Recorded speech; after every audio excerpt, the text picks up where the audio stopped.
Commander Hyunwoo stood on the bridge of the Earth defense ship Aurora, watching the stars through the main window. It was a quiet morning in space, just like any other day. The year was 2387, and humans had been traveling between planets for only 50 years. They had built homes on 12 different worlds, and everything seemed peaceful. Hyunwoo was drinking his morning coffee when the alarm started ringing. Red lights flashed all over the bridge. His crew ran to their stations, checking their computers and screens. "Sir, we have multiple contacts appearing near Earth," said Lieutenant So Young, the ship's science officer. Her voice was calm, but Hyunwoo could hear worry in it. "They're big, sir." "Really big." Hyunwoo put down his coffee cup and walked to So Young's station. On her screen, he could see dots appearing around Earth. Each dot was huge, much bigger than any human ship. "How many?" he asked. 50 ships, sir. Maybe more. They just appeared out of nowhere." Hyunwoo had been a commander for 15 years. He had fought space pirates and dealt with mining disputes between colonies. But he had never seen anything like this. The ships were massive, each one the size of a small city. "Send a message to Earth Command," Hyunwoo ordered. "Tell them we have unknown ships near Earth. Ask for orders." Before So Young could send the message, her computer made a beeping sound. New information appeared on her screen. "Sir, the ships are sending us a message. It's coming to all human ships and planets at the same time." "Put it on the main screen," Hyunwoo said. The main window changed from showing stars to showing a face. It was not human. The creature had gray skin, no hair, and large black eyes. When it spoke, its voice was cold and empty. "Humans of Earth and the 12 colonies," the creature said. "I am Velcaris of the Velthari Overlords. Your species will now serve us. You have one day to surrender all military forces. Any resistance will be punished." The message ended. The bridge was quiet for a moment. "Sir," So Young said quietly, "I'm getting reports from all human worlds. The same ships appeared everywhere at the same time." Hyunwoo felt cold fear in his stomach. These aliens had appeared at every human world at once. That meant they knew exactly where humans lived. They had been watching and planning. "Get me Earth Command," he ordered. The communication came through quickly. Admiral Park Jin-ho appeared on the screen. He looked older than Hyunwoo remembered. "Hyunwoo, thank God you're alive," Jin-ho said. "We're getting reports from all colonies. These aliens have ships everywhere. What are your orders, sir?" Jin-ho was quiet for a moment. "We're going to fight. We can't just give up without trying." "Understood, sir. Bring your ship back to Earth. We're gathering all available ships for defense." The call ended. Hyunwoo turned to his crew. They were all looking at him, waiting for orders. "Set course for Earth, maximum speed," he said. "And send a message to all human ships. Tell them to return to their home worlds for defense." As the Aurora flew toward Earth, Hyunwoo watched the alien ships on his screens. They were not moving or attacking. They were just waiting. "So Young, what can you tell me about these ships?" he asked. So Young had been studying the aliens since their message. "They're using technology we don't understand, sir. Their ships don't have engines like ours, but they move faster than anything we've built. And, sir, I'm detecting strange energy readings from them." "What kind of energy?" "It's like nothing I've seen before. It seems to be affecting the space around their ships." When the Aurora reached Earth, Hyunwoo saw the biggest space battle preparation in human history. Ships from all over Earth's system were gathering. There were military ships, cargo ships, even some civilian ships. Everyone wanted to fight for their freedom. But when Hyunwoo saw the alien ships up close, his heart sank. Each alien ship was 10 times bigger than the largest human ship. Their hulls were smooth and dark, with no windows or visible weapons. They looked like they were made from one piece of metal. The battle began at sunset on Earth. Human ships attacked the alien vessels with everything they had. Missiles, laser cannons, and plasma bombs hit the alien ships, but nothing happened. The weapons just bounced off or disappeared. Then the aliens fought back. They did not use weapons like humans. Instead, they sent out waves of strange energy. When this energy hit human ships, the ships just stopped working. Engines died, weapons stopped firing, and life support systems shut down. In 30 minutes, the entire human fleet was floating dead in space. Hyunwoo watched from the Aurora as ship after ship went dark. His own ship was hit by the energy wave, and everything stopped working except basic life support. "What happened to our systems?" he asked So Young. "The energy scrambled all our electronics, sir. But that's not the worst part." So Young's face was pale. "Sir, I'm detecting transport beams. They're taking people from the disabled ships." Through the Aurora's windows, Hyunwoo could see lights moving between the alien ships and the human ships. They were taking prisoners. Hours later, the human prisoners were brought back to their ships, but something was wrong with them. Hyunwoo's friend Captain Lee Min-jun was one of them. When Min-jun came back to his ship, he sent a message to all human forces. "All human military forces will surrender immediately," Min-jun said. His voice was flat and emotionless. "Resistance is pointless. We will serve the Overlords." Hyunwoo stared at the screen. Min-jun's eyes looked empty, like no one was home inside his head. "So Young, scan Captain Lee's ship. Tell me what you see." So Young worked at her computer for several minutes. "Sir, Captain Lee and his crew are alive, but their brain activity is strange. It's like someone else is controlling their thoughts." The next day, more aliens came to Earth. These were not soldiers. They were scientists and administrators. They began studying humans like lab animals. They took people from cities and colonies, did experiments on them, and brought them back changed. Diplomat Ji Hai was one of the first to be taken. When she came back, she spoke for the aliens. "Humans will work in the mines and factories," she announced. "Children will be educated to serve the Overlords. Any resistance will be punished by mind adjustment." Hyunwoo learned that the Velthari Overlords had conquered 43 different species across the galaxy. They used advanced technology to control the minds of other races, turning them into willing slaves. But the Overlords made one mistake. They underestimated human stubbornness. On Mars, a mining engineer named Tai Min refused to let the aliens into his head completely. He pretended to be controlled, but inside his mind he stayed free. He began secretly talking to other humans who were also pretending. On Europa, a small group of scientists led by Dr. Kang Woo-jin hid in the ice caves. They studied pieces of alien technology and tried to understand how it worked. Even on Earth, some humans escaped the mind control. They hid in underground tunnels and abandoned buildings, planning for the day they could fight back. The Overlords thought they had won. They had defeated humanity's military in minutes and taken control of human leaders. But they did not understand humans very well. Humans had always been survivors. They had lived through ice ages, wars, plagues, and disasters. They had learned to adapt and never give up. As the first year of occupation began, the Overlords started their plans to use humans as workers and soldiers. They built factories and mines on human worlds. They began training human children to serve them without question. But in the shadows, the real war was just beginning. Hyunwoo sat in his cell on the prison ship, planning. So Young was in the cell next to him, working on a way to block the alien mind control. In cities and colonies across human space, people like Taemin and Woojin were organizing. The Overlords had won the first battle. But the war for humanity's freedom had only just started. The galaxy had never seen anything like what was coming. Humans would show the universe that some things were worth fighting for, no matter how impossible the odds seemed. 3 years had passed since the Overlords conquered humanity. The once bright cities of Earth were now gray and quiet. Humans walked the streets with empty eyes, following orders they received directly into their minds. In the underground mines of Kepler 442b, former Marine Dong-hyun swung his pickaxe at the crystal walls. The Overlords had put him here to dig for rare minerals that powered their ships. Every day was the same. Wake up, work 16 hours, eat tasteless food, sleep, and repeat. But Dong-hyun was different from the other workers. The alien mind control did not work completely on him.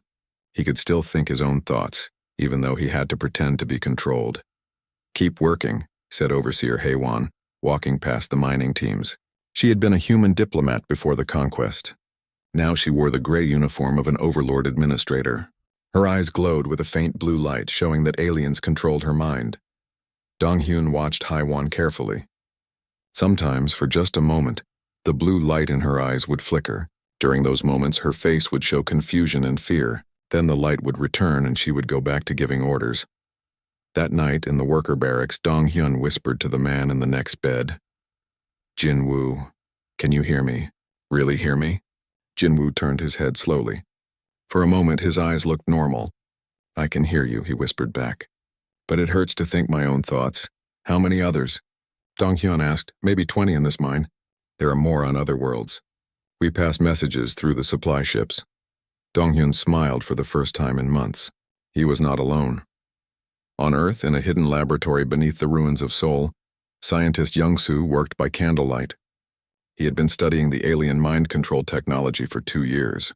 The Overlords thought he was just another controlled human, working in their research facility during the day. They did not know that he spent his nights trying to understand how their machines worked. Young-soo had made an important discovery. Human brains were different from the 43 other species the Overlords had conquered. Humans could change and adapt in ways that confused the alien technology. The neural pathways keep rebuilding themselves, he wrote in his secret notes. Every time the control system tries to lock down human thought, the brain finds new ways to think. Some humans can resist completely. Others can pretend to be controlled while staying free inside. Young-soo's research was dangerous. If the Overlords found his notes, they would kill him. But he had to understand their technology if humans were ever going to be free. In the worker cities, a new generation was growing up under alien rule. 10-year-old Yoonji was one of the occupation children born after the conquest. The Overlords had special plans for these children. They wanted to control their minds from birth, creating perfect human servants. But Yoonji was a problem for the Overlords. No matter what they did, they could not get into her mind. She would sit in the control chambers while alien machines tried to program her thoughts, but nothing happened. "Why doesn't it work on her?" asked one Overlord scientist to another. Unknown. The human children born during occupation show complete resistance to neural adjustment. This is not possible according to our data on other species. Yoonji pretended not to understand what they were saying, but she listened to everything. At night, she would sneak out of the children's dormitory and explore the alien facilities. She learned where they kept their important machines and how many guards protected each area. The resistance was growing, but it was still small and weak. Dong-hyun had managed to contact resistance cells on 8 different worlds. They shared information through secret codes hidden in work reports and supply manifests. The messages were always short and careful. New mining equipment needed on level 7 meant 7 new resistance members recruited. Or shipment delayed by 3 days meant attack planned in 3 days. But the Overlords were not stupid. They began to notice patterns. Human workers were taking longer to complete tasks. There were more accidents in the factories that damaged important equipment.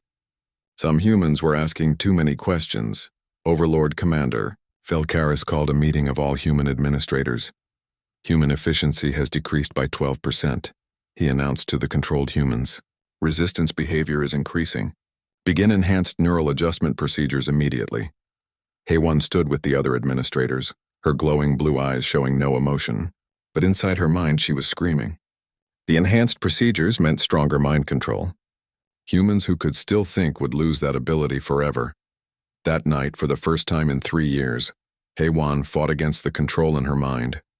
The pain was terrible, like fire burning inside her skull, but she managed to send one message to the resistance network before the aliens noticed her struggle. They know. Enhanced control coming. Act soon or lose everything. The message reached Dong-hyun 3 days later. He gathered the 20 resistance members in his mind during the night shift change. "We have to do something big," he told them. "If we wait much longer, none of us will be able to resist anymore." "What can we do?" asked Jinwoo. "There are millions of Overlords and only a few thousand of us." "We don't have to beat all of them," Dong-hyun said. "We just have to show other humans that resistance is possible. We need to free one place completely."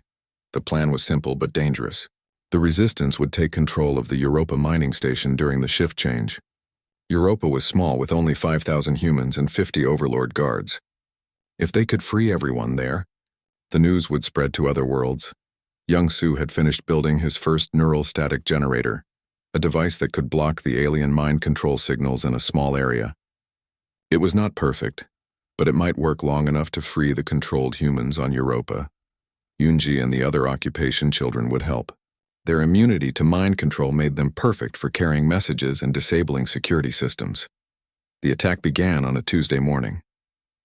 Dong-hyun and 30 resistance fighters had hidden on a supply ship heading to Europa. When the ship docked, they quietly took control of the landing bay. Young-soo activated his neural static generator. Immediately, the device began broadcasting interference on the frequencies the Overlords used for mind control. All over Europa Station, controlled humans suddenly stopped moving. They looked around in confusion as their own thoughts returned. Some began crying. Others became angry. A few just stood there not knowing what to do. "Attention all humans," Donghyun broadcast over the station's communication system. "You are free. The mind control has been broken. We are taking back this station." The battle for Europa lasted 6 hours. The 50 Overlord guards were not prepared for a coordinated human attack. They had controlled humans for so long that they forgot humans could fight back. When the last Overlord was captured, 5,000 humans stood free for the first time in 3 years. They cheered and cried and hugged each other, but the victory was temporary. Within days, Overlord warships surrounded Europa. The aliens sent a message to all human worlds. The humans on Europa will be executed as an example. Enhanced neural adjustment will begin immediately on all other human populations. Resistance is futile. However, something unexpected happened. The news of Europa's liberation had spread faster than the Overlords could stop it. On dozens of worlds, humans began fighting back. Most of the uprisings failed, but each one inspired more people to resist. The controlled administrators like Hei-Wan began having more glitches in their programming. The alien technology was not designed to handle species that could inspire each other to fight. Young-Su was captured during a raid on his laboratory, but not before he had built 12 more neural static generators and hidden the plans in secret locations. Yoonji escaped from her facility with 40 other occupation children. They disappeared into the underground tunnels of Earth, beginning their own resistance network. Donghyun and the Europa fighters were taken to prison ships, but their example had shown the galaxy something important. Humans would never stop fighting for freedom. The Overlords began to realize they had made a mistake. The other 43 species they had conquered were hive minds or pack animals. When you controlled their leaders, you controlled everyone. But humans were different. Every human was an individual. Even when you controlled their minds, something inside them still wanted to be free. And when one human showed courage, it inspired others to find courage too. The war was far from over. The Overlords still had overwhelming power and technology. Most humans were still under mind control. The resistance was small and scattered, but something had changed. The spark of human defiance had been lit, and it was beginning to spread across the galaxy like wildfire. In the darkness of their cells and the silence of their controlled minds, humans everywhere began to remember what it meant to be free, and they began to plan. 5 years after the conquest, the resistance had grown from scattered groups to something that worried the Overlords. In a hidden base carved into an asteroid between Mars and Jupiter, former military strategist Seung-ho studied maps of the galaxy. Red dots marked human worlds under Overlord control. Blue dots showed resistance cells. Green dots marked recent successful operations. There were now blue and green dots on every human world, and some had begun appearing on alien worlds too. "We're getting stronger," said Nari, entering the command center. She had once been an Overlord servant, completely controlled, until a neural static pulse freed her mind during a raid 2 years ago. Now she was their best source of information about alien operations. "But we're still too scattered," Seung-ho replied, pointing at the map. 12 resistance cells here, 8 cells there. We need to work together, or the Overlords will destroy us one group at a time." Seung-ho had been developing a plan for months. He called it the Free Human Alliance, a way to connect all resistance groups across the 12 human worlds and coordinate their attacks. "The Overlords think like a machine," he explained to the other resistance leaders during their secret meeting. "They expect us to fight them the same way they fought other species. Big battles, direct attacks, easy targets to destroy. So what do we do differently?" asked Donghyun, who had escaped from his prison ship 6 months earlier. "We think like humans," Seung-ho said. "We're unpredictable. We help each other. We never give up." The first major test of the alliance came when the Overlords announced they were going to process all the occupation children. Yoonji and the other immune children would be sent to special facilities where alien scientists would study their brains. "They want to understand why we can't be controlled," Yoonji told the resistance through her hidden communicator. She was now 15 and had become a leader among the free children. "If they figure it out, they'll be able to control everyone." The alliance decided to act. Instead of attacking one facility, they would hit all 12 processing centers at the same time. It would be the largest coordinated resistance operation since the Europa liberation. Engineer Wu Jin had been busy in his secret workshop, building new weapons. The Overlord's technology was advanced, but it was not designed to fight an enemy that used creativity instead of pure force. Their ships are protected against missiles and energy weapons, Wu Jin explained to a group of fighters, but they're not protected against this. He showed them his latest invention, a device that looked like a simple metal box. When activated, it produced what he called neural static, the same interference that could free controlled minds, but much more powerful. If we can get these close to their command ships, we can disrupt their communications. They won't be able to coordinate their forces. Mi Kyung, who had been a news reporter before the conquest, had been spreading messages of hope through hidden broadcasts. Her words reached humans across the galaxy, reminding them that they were not alone. Today we strike back, she announced on the day of the coordinated attack. Today we show the galaxy that humans will never accept slavery. Today we save our children. The attacks began at exactly the same moment across 12 worlds. Resistance fighters stormed the processing facilities, while Wu Jin's neural static devices disrupted Overlord communications. On Earth, Dong Hyun led a team through the sewers beneath the London facility. They had studied the building for weeks, learning guard schedules and security systems. "Remember," Dong Hyun whispered to his team, "we're not here to fight. We're here to rescue children and get out."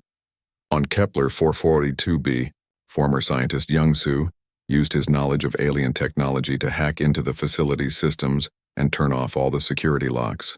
On Mars, a team led by Jin Woo created a diversion by attacking a mining station, while others rescued children from the processing center.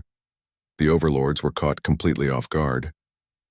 They had never faced coordinated attacks before. When their communication systems went down, they could not work together to respond.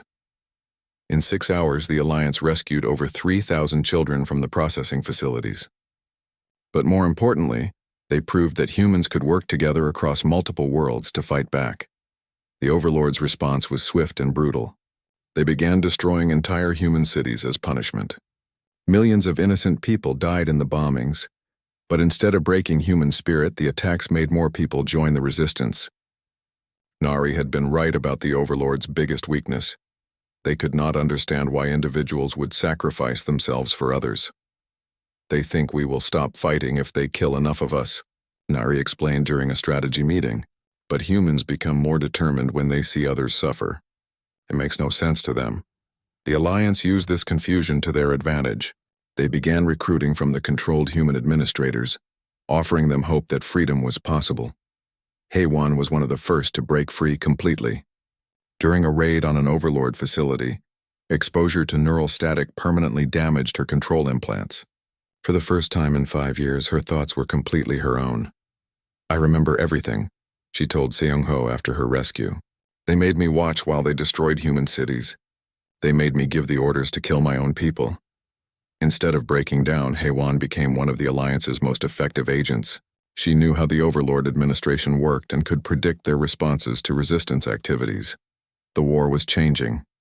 Instead of a few scattered cells hiding in shadows, the resistance had become a real military force. They had ships, weapons, and most importantly, hope. But the Overlords were adapting too. They began using controlled humans as living shields, making it harder for the resistance to attack without hurting innocent people. They also started studying captured resistance fighters more carefully, trying to understand human psychology and tactics. "They're learning," warned Nari during a briefing. "The next phase of the war will be much harder. They're developing new control methods specifically designed for humans." Seong-ho looked at the map again. The blue and green dots had spread across the galaxy, but the red dots still outnumbered them greatly. "Then we need allies," he said. "Nari, you said the Overlords control 43 species. What if we could free some of them?" Nari's eyes widened. "It's never been tried. Post-controlled species don't even remember being free. But some might," Seong-ho insisted. "If we could adapt our neural static technology to work on other species." Wu Jin was already working on the problem. "It won't be easy," he said. "Each species has different brain patterns. We'll need to study them individually." The Alliance began reaching out to other enslaved species. At first, the results were disappointing. Most aliens had been controlled for so long that they could not imagine freedom. But slowly, they began to find individuals who still had some spark of independence. A Zephyrian trader who helped smuggle resistance supplies. a Kalian engineer who accidentally sabotaged Overlord equipment, a Thraxian soldier who missed his shots when ordered to execute prisoners. Each new ally brought knowledge about Overlord weaknesses and strategies. The Resistance learned that the aliens were not as united as they appeared. Different Overlord factions competed with each other, and their rigid thinking made them vulnerable to unexpected tactics. The breakthrough came during the liberation of Europa Station, a second, much larger operation to permanently free the mining facility that had been retaken by the Overlords after Donghyun's first raid. This time, the Alliance brought ships, experienced fighters, and most importantly, adapted neural static generators that could free multiple species at once. When the devices activated, something amazing happened. Not only were the controlled humans freed, but several alien species also broke free from Overlord control for the first time in centuries. A Zephyrian pilot named Krixtal was the first to speak after being freed. I remember. We had families. We had art, we had music. He looked at his hands in wonder. They took everything from us. The liberation of Europa became a symbol across the galaxy. For the first time, enslaved species saw that freedom was possible. The Resistance grew from a human movement to a galactic revolution, but the Overlords were not finished. In response to Europa's liberation, they began preparing something terrible, a weapon that could destroy entire star systems. They would rather rule over ashes than lose control, Nari warned. If they can't have the galaxy as slaves, they'll destroy it completely. The Alliance now faced their greatest challenge. They had proven that resistance was possible, and that enslaved species could be freed. But they were racing against time to stop the Overlords from destroying everything. Seung-ho looked at his fellow leaders, humans and aliens working together for the first time in galactic history. We've come this far, he said. We've shown the galaxy what freedom looks like. Now we have to make sure it survives.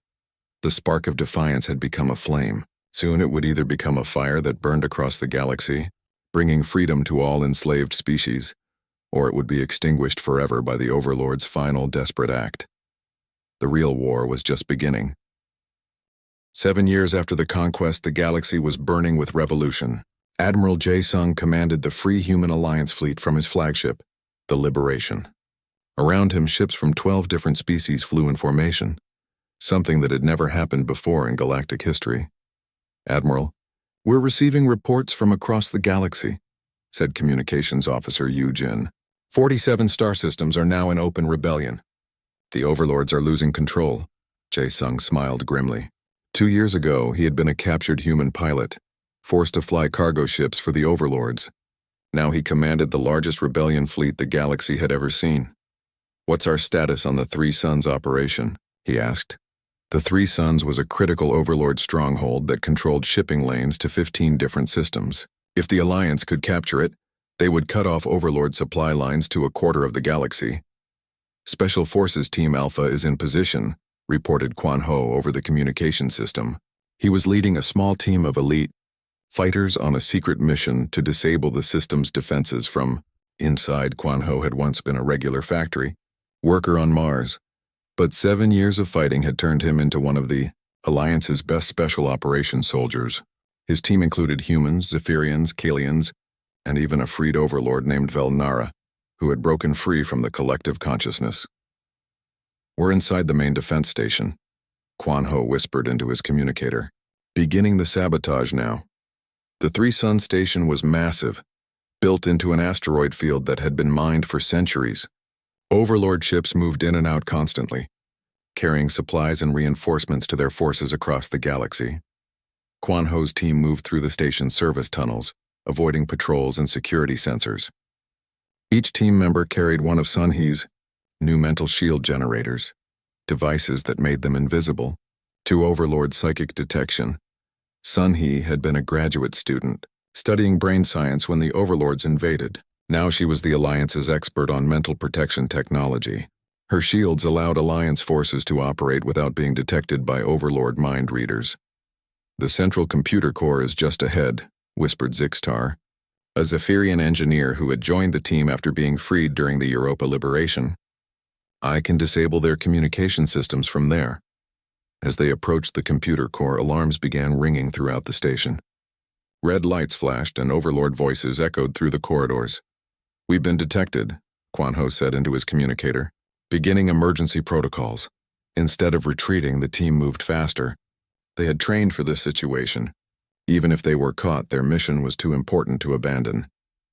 Zixtar reached the computer core and began working frantically. His six-fingered hands moved over the alien controls faster than any human could follow. "Got it," he announced. "Communications are down. The station is cut off from the Overlord fleet." At the same moment, Admiral Jae-sung gave the order to attack.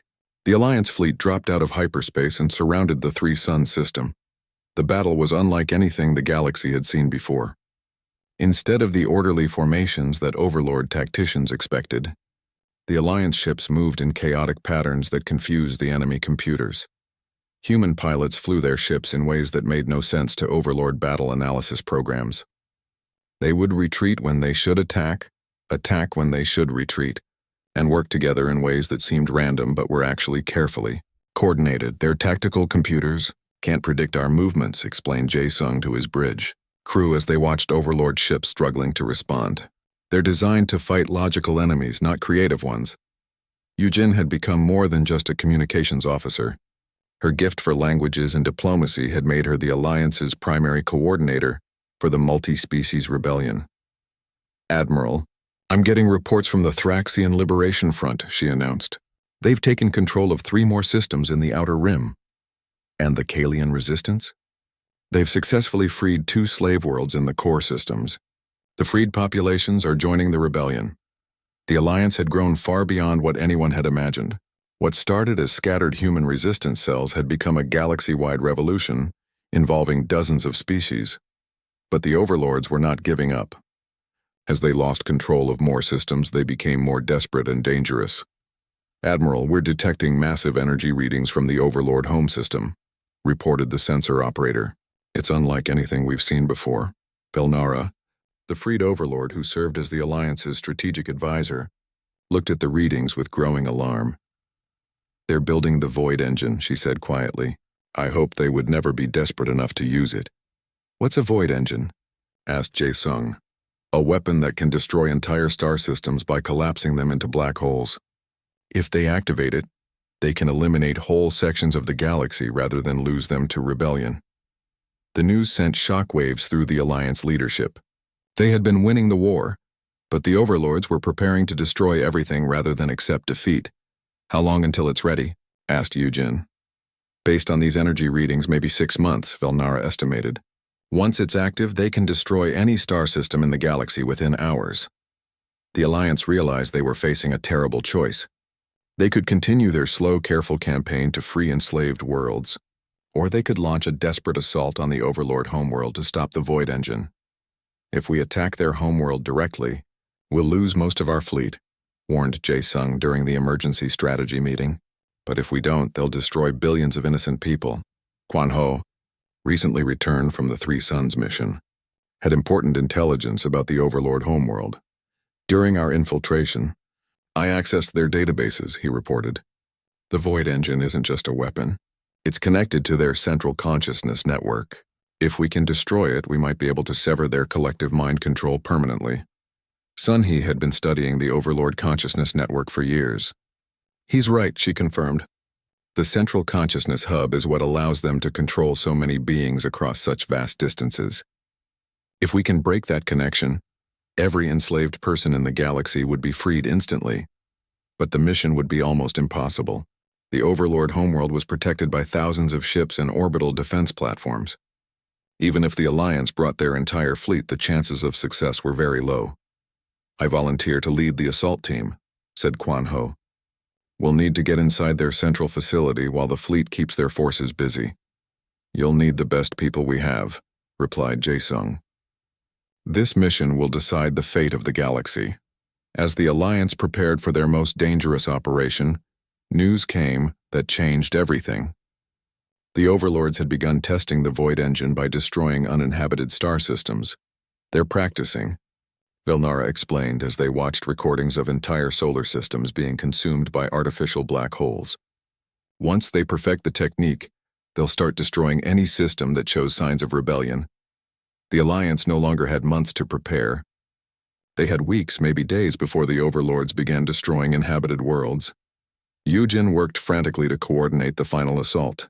Every ship, every fighter, every freed species would be needed for the attack on the Overlord homeworld. "We've gotten confirmation from 43 different species," she reported. "They're all sending what forces they can. This will be the largest military operation in galactic history." Admiral Jae Sung looked at the massive fleet gathering around the hidden Alliance base. Ships of every size and design floated together in space. Human vessels, Zephyrian fighters, Kalian cruisers, Thraxian destroyers, and dozens of other species ships. 7 years ago, humanity was conquered in 30 minutes, he said to his officers. Today we lead a galactic alliance that's going to free every enslaved being in the universe.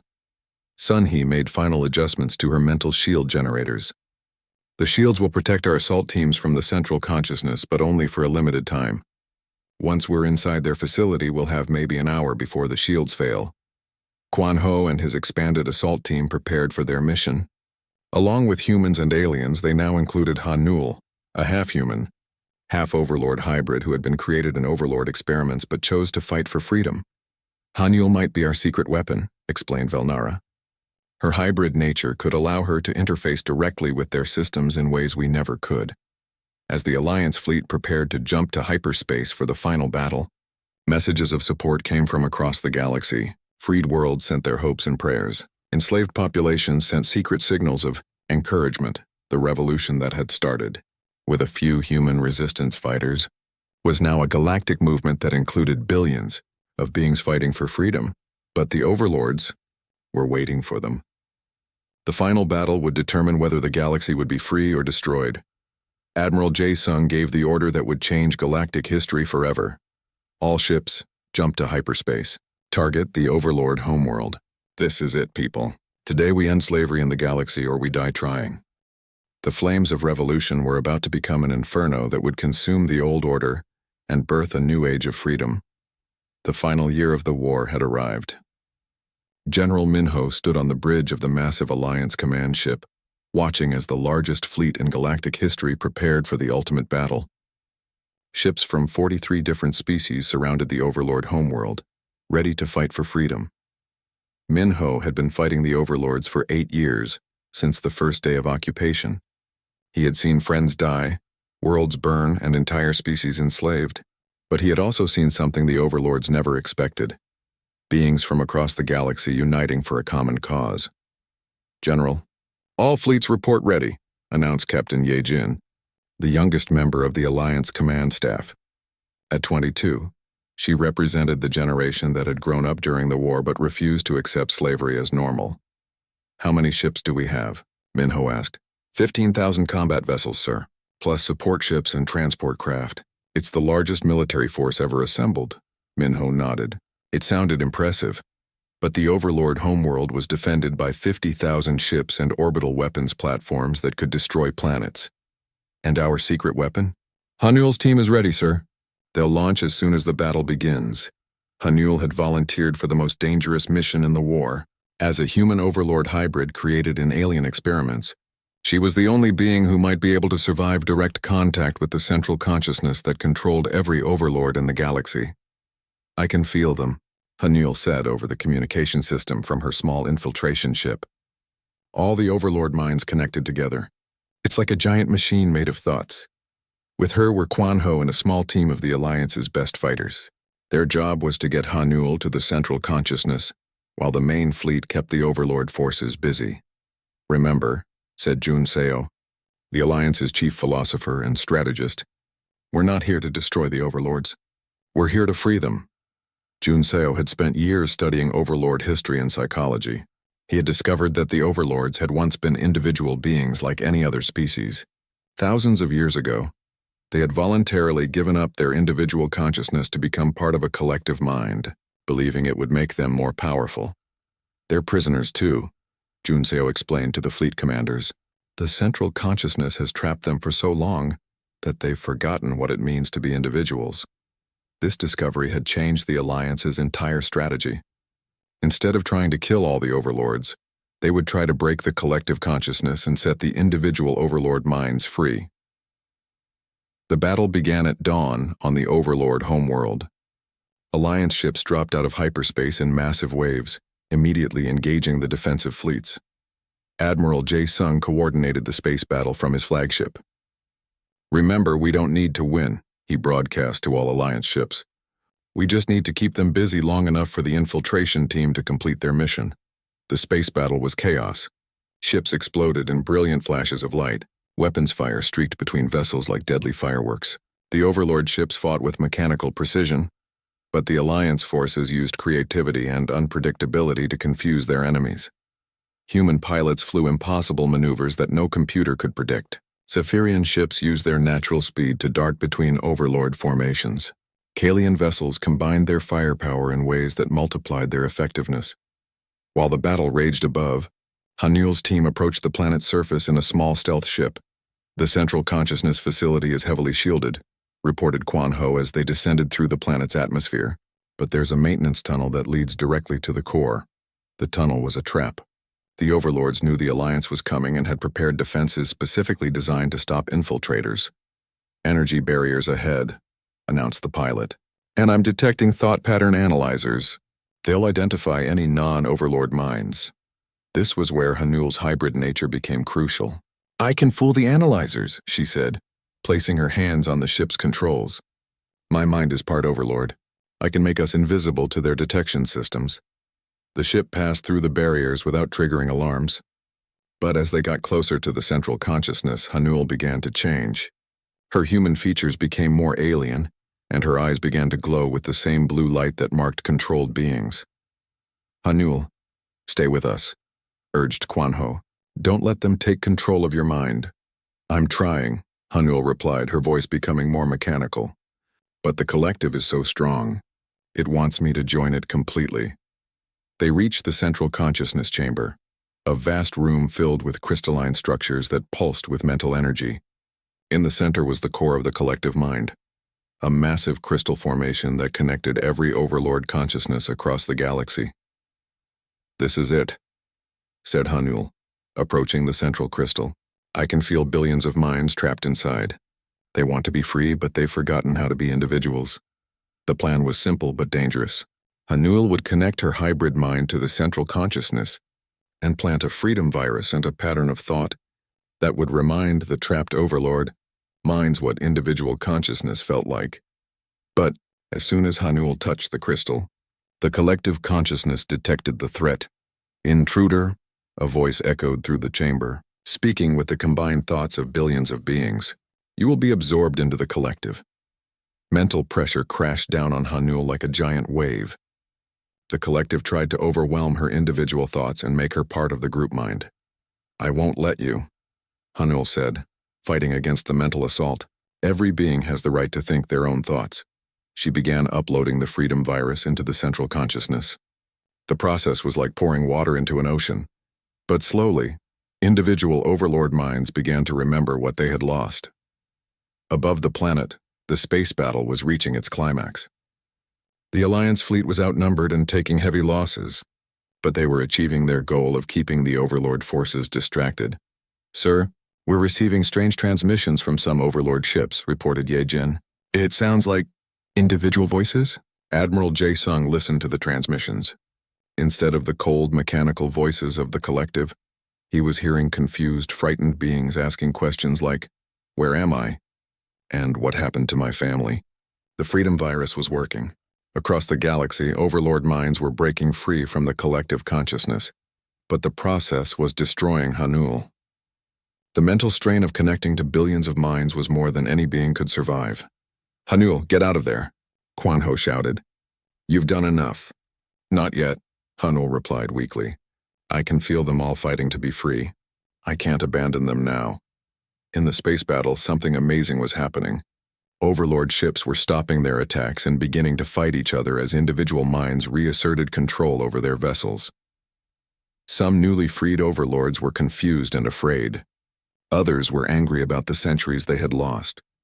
But many began helping the Alliance, turning their weapons against the remaining collective-controlled ships.